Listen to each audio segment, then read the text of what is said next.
이곳에 생명샘 솟아나 눈물 골짝 지나갈 때에 머잖아 열매 맺히고 웃음소리 넘쳐나리라.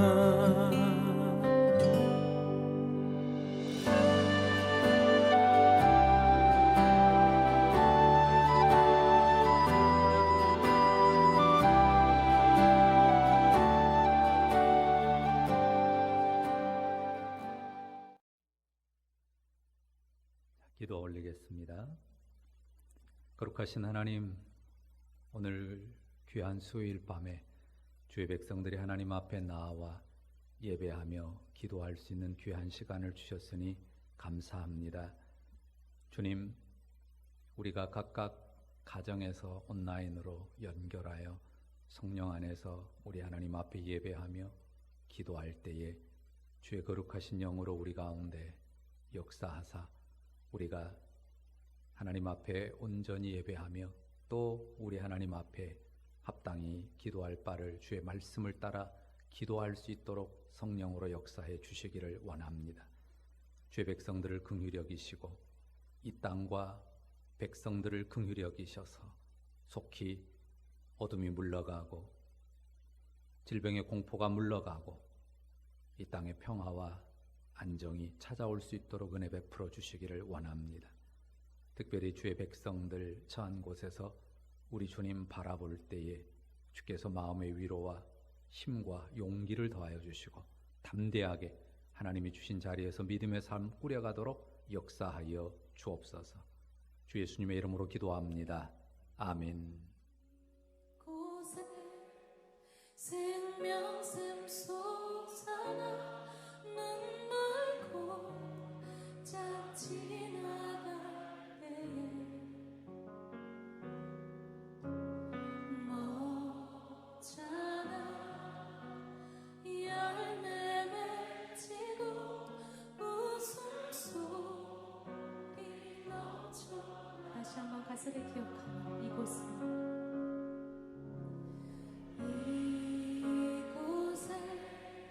생명샘 솟아나 눈물 골짝 지나갈 때에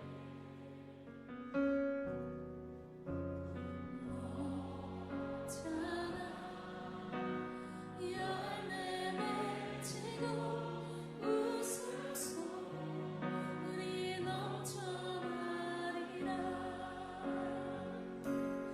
꽃들과 바람동을 받아 찬양하라.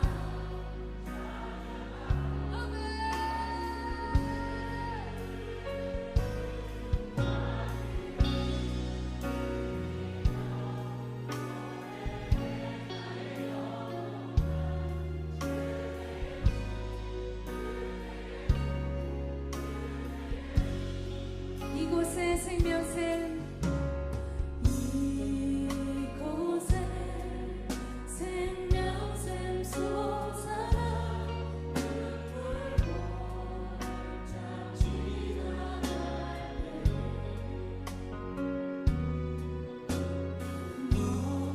머잖아 열매 맺히고 웃음소리 넘쳐나리라.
크신 사랑이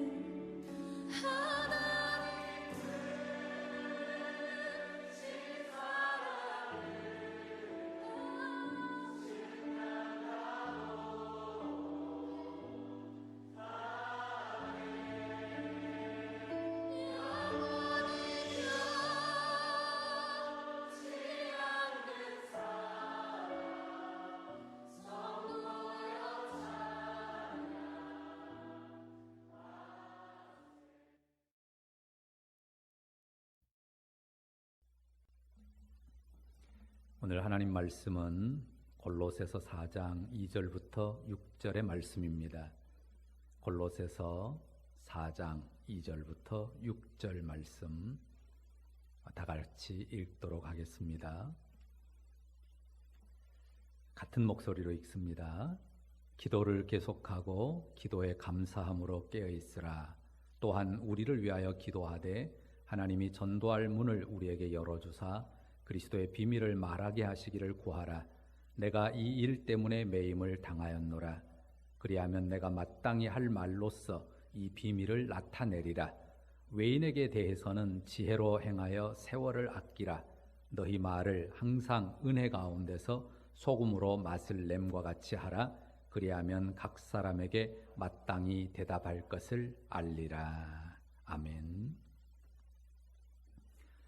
이 밤에도 기도의 자리에 모인 여러분들을 축복합니다. 오늘은 각 가정에서 온라인으로 기도회를 하게 되었는데요. 오늘도 주의 주신 말씀을 따라서 기쁨으로 간구하는 시간이 될 수 있기를 간절히 바랍니다.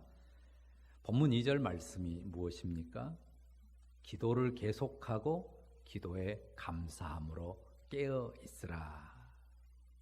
기도를 계속하라는 권면이죠. 기도로 깨어 있으라는 말씀입니다.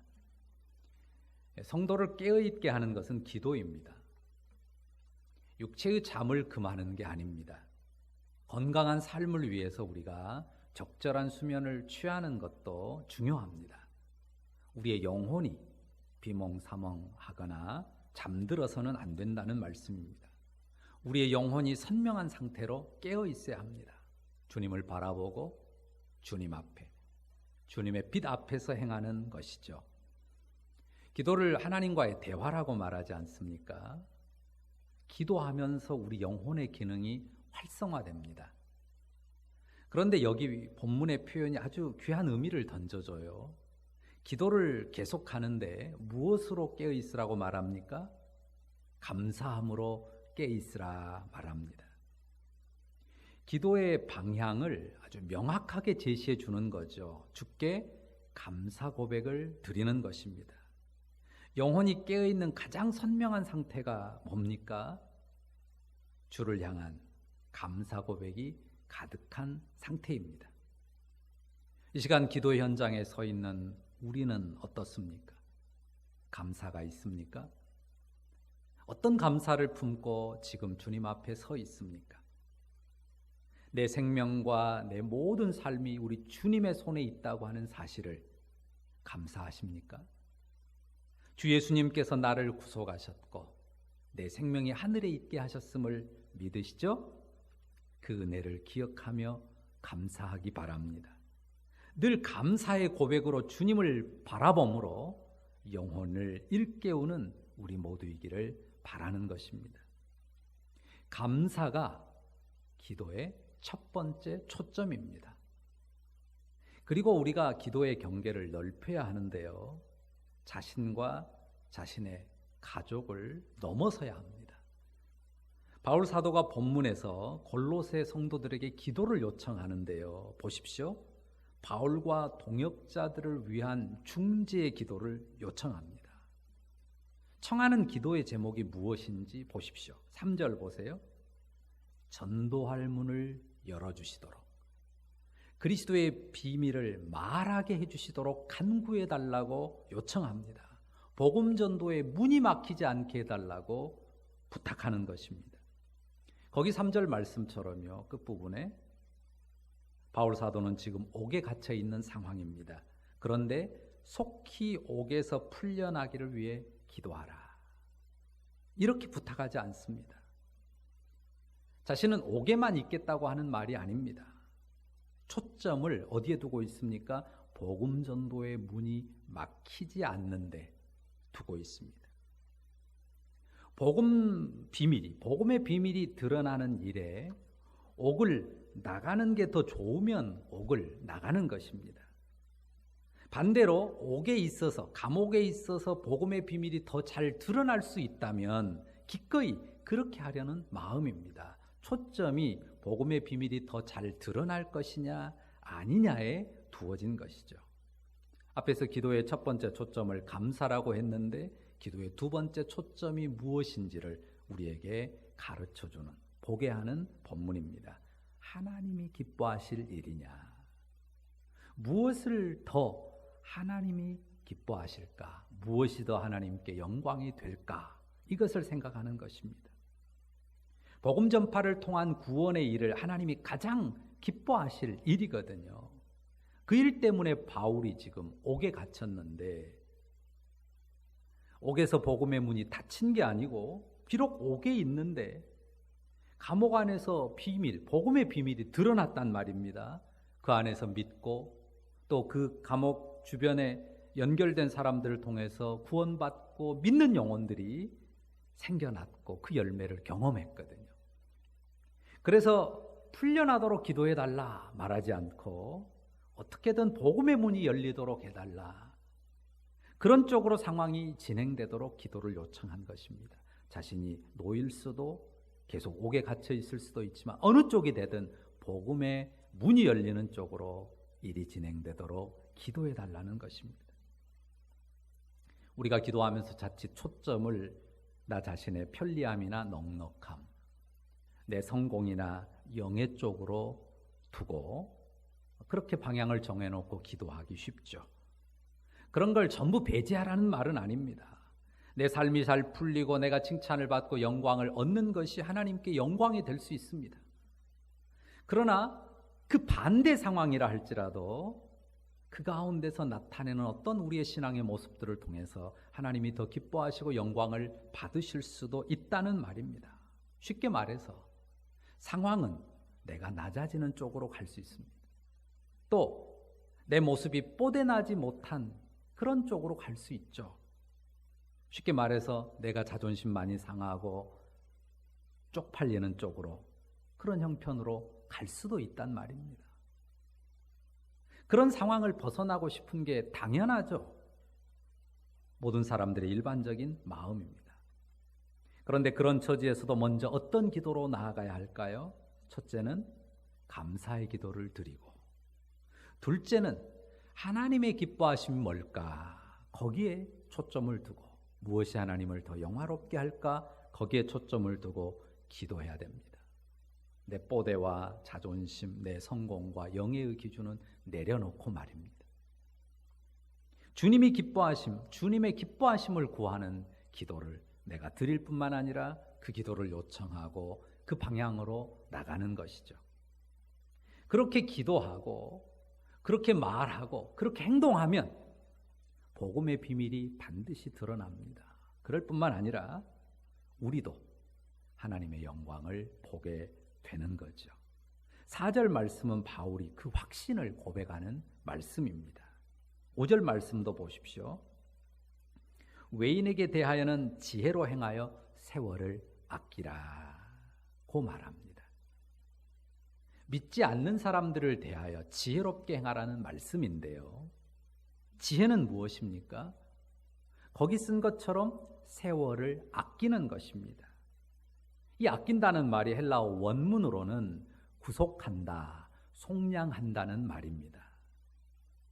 세월을, 곧 시간을 구속해라, 속량해라.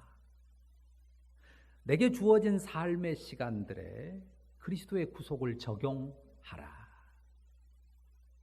세례를 주라, 그런 말로도 바꿀 수가 있을 것입니다. 내 삶에 주어진 시간들을 그리스도의 구속의 은혜로 덮이게 하라는 말씀입니다. 구체적인 적용이야 사람의 각자가 처한 상황에 따라 다르겠죠. 그런데 원칙이 뭡니까? 그 시간들을 십자가로 속량한다는 거죠. 내게 주어진 시간들, 내 삶의 시간들을 십자가로 속량하는 것입니다. 외인에 대해서라고 했으니까요. 그냥 나 혼자만의 시간을 말하는 것보다는 사람들과 관계하는 모든 우리의 관계 속에서의 시간들을 말한다고 봐야 되겠죠. 그 부분에 특히 초점을 둬야 할 것입니다.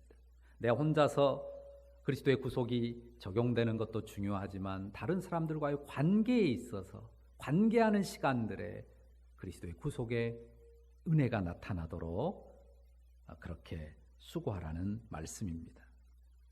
그래 6절에는 좀 더 구체적인 권면을 주는데요. 여기는 한번 같이 읽어볼까요? 6절 같이 읽습니다. 너희 말을 항상 은혜 가운데서 소금으로 맛을 냄과 같이 하라. 그리하면 각 사람에게 마땅히 대답할 것을 알리라. 다른 사람에게 말을 어떻게 해야 됩니까? 항상 은혜 가운데서, 항상 은혜 가운데서 말해야 됩니다. 그런데 좀 더 구체적인 예를 들어서 방향을 제시해 줍니다. 뭐라고 하죠? 소금으로 맛을 냄과 같이 하라. 이 지표를 따르면, 곧 소금으로 맛을 냄과 같이 하라는 이 지표를 따르면 각 사람에게 마땅히 대답할 말이 무엇인지를 알게 됩니다. 소금으로 어떻게 맛을 냅니까? 너무 많이 넣어도 너무 적게 넣어도 안 됩니다. 적당해야 합니다. 어떻게 합니까? 소금으로 맛을 낼 때 간을 봅니다. 반응을 보는 거죠. 말할 때인지 멈출 때인지 더해야 할지 줄여야 할지 간을 보듯 상대의 반응을 보는 것입니다. 상대의 반응을 보면서 말의 완급 혹은 말의 많고 적음 그 양을 결정하는 것입니다. 상대의 반응을 보는데 이 사람이 내 말을 듣나 안 듣나 여기에 초점을 두고 대화를 하다가 우리가 실패하는 경우가 많습니다. 내 말을 저 사람이 듣나 안 듣나에 초점을 두다가 나도 상처받고 상대도 상처받는 경우가 많습니다.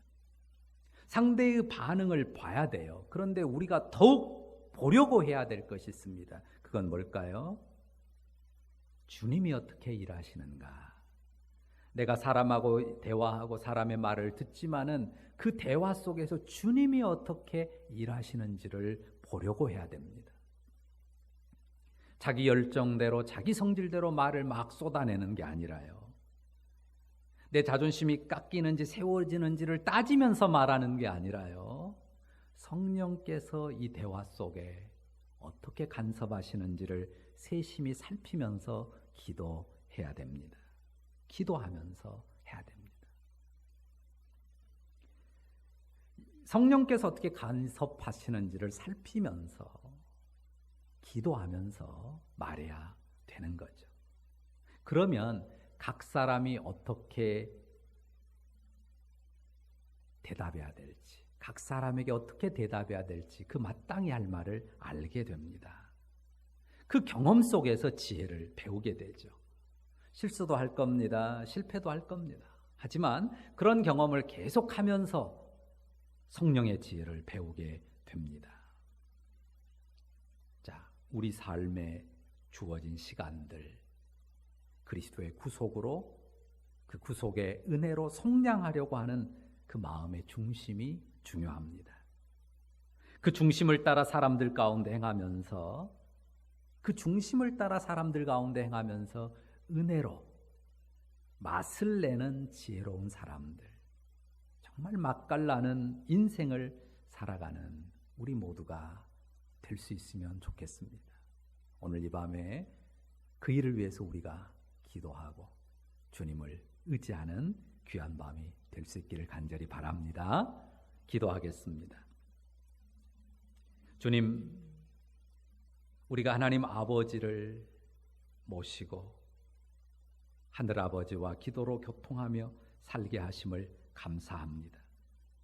우리의 생명을, 우리의 삶을 전부 주님의 것으로 삼으시고 주님 손안에 두셨으니 감사합니다. 내 주 되신 주님께 모든 것을 맡기고 감사함으로 깨어 기도하는 삶을 살도록 우리를 부르셨으니 그 감사의 삶이 이어지기를 소망합니다. 주님의 영으로 우리의 마음을 붙드시고 다스려 주옵소서. 주어진 인생의 날들, 매일 주어지는 소중한 시간들을 결코 허비하지 않겠습니다. 그 모든 시간을 십자가의 은혜로 구속하는 삶을 살기 원합니다. 특히 다른 사람들을 대하는 시간들에 우리를 통해 속량하신 주님의 은혜가 흘러가도록 우리를 축복의 통로로 부르셨사오니 감사합니다. 그 부르신 은혜와 사명을 따라서 세월을 아끼는, 시간을 속량하는 삶을 살게 하옵소서. 우리의 부족한 말이 항상 은혜 가운데서 맛을 내는 지혜로운 말이 되게 하시고, 맛을 내는 소금처럼 사용되기를 원하시니 감사합니다. 아버지, 그분의 뜻을 따라 우리의 말과 우리의 말의 지혜와 능력을 담아가는 성도들 다 되게 하여 주옵소서. 지금 우리가 힘든 시기를 지나고 있습니다. 코로나 바이러스의 위협으로부터 이 땅과 이 민족을 지켜 주옵소서. 무엇보다 주님의 교회와 주의 백성들을 보호해 주시기를 간절히 구합니다. 이해하기가 어렵고 또한 불안하고 초조함에 휩싸이기도 합니다. 하지만 이 모든 일을 허락하신 우리 주님의 주권을 인하여서 감사를 드립니다. 우리 주님이 최선의 길로 반드시 이끄실 줄로 믿습니다. 특별히 기도하기는 우리의 연로한 노교우들을 위하여 기도합니다. 우리 부모님들, 연약한 분들 긍휼히 여기셔서 그분들의 육체와 마음을 지켜 주옵소서. 병원균으로부터 보호해 주시되 무엇보다 그 영혼이 주 예수를 믿음 안에서 구원의 확신 가운데 있게 하시고 주님의 안위하심으로 위로와 소망을 갖게 하옵소서. 특별히 면회도 차단된 가운데 요양병원에 생활하시는 귀한 우리의 아버님, 어머님들이 있습니다. 기억해 주시옵소서. 주님께서 그들에게 자비로운 손길 베푸시고 안아주시기를 원합니다. 면역력이 약한 어린아이들 우리 주님 손에 올려드리오니 주님이 보호하시고 강건케 하옵소서. 하늘아버지의 선하심을 기대합니다.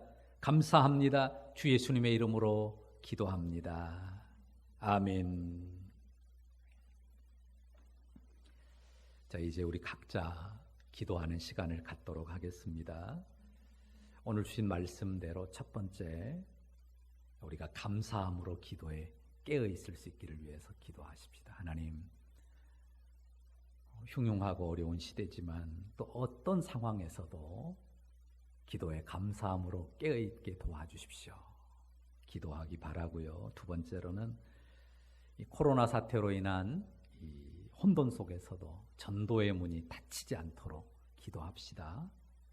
교회를 모르는 사람들은 이 신천지와 함께 그냥 다 싸잡아서 교회에 대한 부정적인 태도를 갖기 쉬운데요. 그런 부정적인 태도들을 막아주시도록 기도하고, 신천지 집단의 사악함은 드러나되 오히려 전도의 문은 활짝 열리게 해달라고 기도하십시다. 자, 세 번째로는요, 바이러스가 속히 퇴치되도록 기도합시다. 이 땅에 평화가 찾아오도록, 안녕이 찾아오도록 기도합시다. 특히 치료와 방역의 일선에서 애쓰는 사람들, 의료진들, 공적 요원들을 지키시고 강건하게 해달라고 기도하십시다. 그리고 네 번째로 마지막, 모이기 힘든 상황에서도, 교회가, 성도들이 함께 모이기 힘든 상황에서도 성령 안에서 교회의 공동체성, 하나됨의 교제가 더 강력하게 이루어지는 그런 기회가 될 수 있도록 우리 하나님께서 우리 성도들 가운데 역사하시도록, 우리 마음을 성령으로 붙들어 주시도록 우리가 함께 기도하도록 하겠습니다. 이 네 가지 제목 가지고 각자 기도하도록 하겠습니다. 자, 우리 주여 한번 크게 부르고 다 함께 기도하겠습니다. 주여!